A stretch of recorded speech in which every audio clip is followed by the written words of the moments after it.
গণতন্ত্রের নতুন সূর্যোদয়। এসসিইএফ কি পারবে জান্তা ও চীনা প্রভাব হটিয়ে মিয়ানমারকে মুক্ত করতে? মিয়ানমারের ৩ বছরের রক্তক্ষয়ী সংঘর্ষ বা গৃহযুদ্ধ এখন চূড়ান্ত সন্ধিক্ষণে।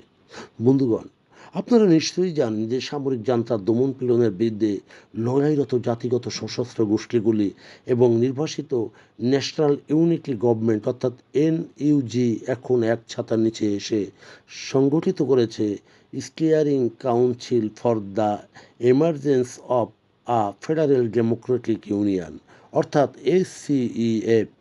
Current national union Kachin independence organisation KIO এর মতো শক্তিধর গ্রুপের সমন্বয়ে ওয়াশিংটন ও পশ্চিমা শক্তির নীতি নির্ধারকরা মায়ানমারের গণতন্ত্র পুনরুদ্ধারের শেষ ভরসা হিসেবে তাদের দেখছেন। শন টার্নেল এবং পশ্চিমা কৌশল। অং সান সুচির সাবেক অর্থনৈতিক উপদেষ্টা এবং জান্তার কারাগারে ২ বছর কারাবন্দী থাকা শন টার্নেল বর্তমানে নয়া এই জোটের অন্যতম প্রধান উপদেষ্টা। তার মতে এসসিইএফ কেবল একটি সামরিক জোট নয়, বরং এটি সুসংগঠিত একটি প্রশাসনিক কাঠামো। টার্নেল বিশ্বাস করেন এই জোট অর্থনৈতিক দুরবস্থা ও বিশৃঙ্খলার হাত থেকে জনগণকে মুক্ত করবে।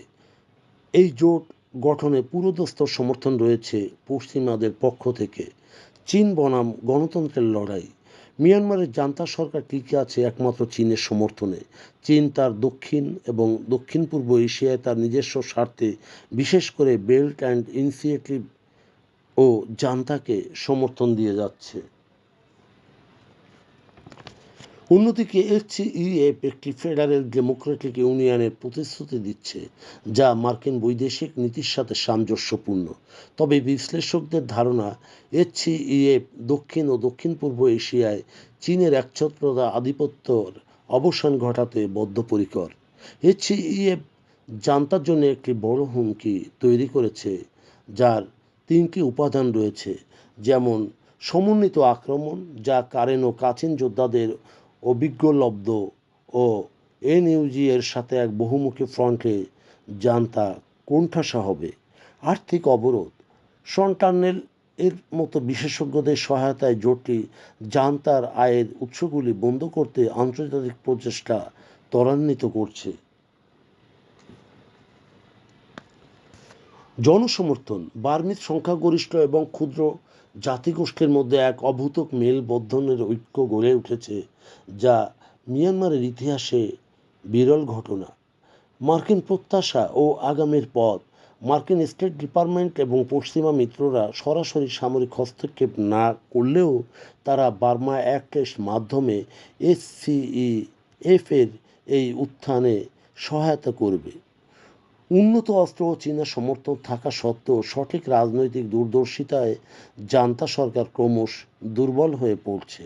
তবে মিয়ানমারের মুক্তি এখন সময়ের ব্যাপার। শুধুমাত্র এসসিইএফ কতটা সফল হবে বা সমন্বয় বজায় রাখতে পারবে, এটি তার উপর নির্ভর করছে। শন টার্নেলের মতে এই জোট মায়ানমারের অন্ধকার ইতিহাসে এক আলোকবর্তিকা হিসেবে কাজ করবে। বন্ধুগণ, যদি আমাদের এই তথ্য আপনার ভালো লাগে তাহলে লাইক এবং শেয়ার দিন, এবং এখন আজ আমাদের সঙ্গে থাকার জন্যে ধন্যবাদ। আমাদের ফলো দিন এবং সাবস্ক্রাইব করুন এবং নিত্য নতুন রাজনৈতিক সামরিক সংবাদ অবগত হউন।